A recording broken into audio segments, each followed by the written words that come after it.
There are three main classifications of normal lung sounds, and they are named according to where they are normally heard. Bronchial sounds are normally heard anteriorly over the trachea and are really loud and high-pitched, so just about right here. As we move down the lungs, sounds become softer and lower pitched. So bronchiovesicular sounds are what we hear over the bronchi both anteriorly and posteriorly and are pretty loud but medium pitched. So we kind of start moving down.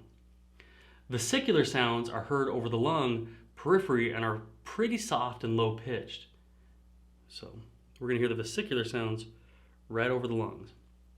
As for breathing patterns, eupnea is regular breathing at a rate of 12 to 20 breaths per minute. Tachypnea is like tachycardia of breathing. It's breathing at a rate faster than 20 breaths per minute.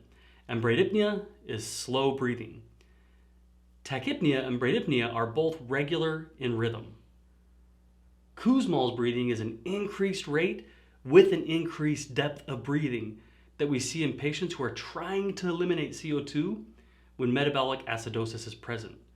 Finally, Cheyne-Stokes breathing is an imminent breathing pattern associated with severe brain injury when the patient is confused about how to respond to these rising CO2 levels they're experiencing.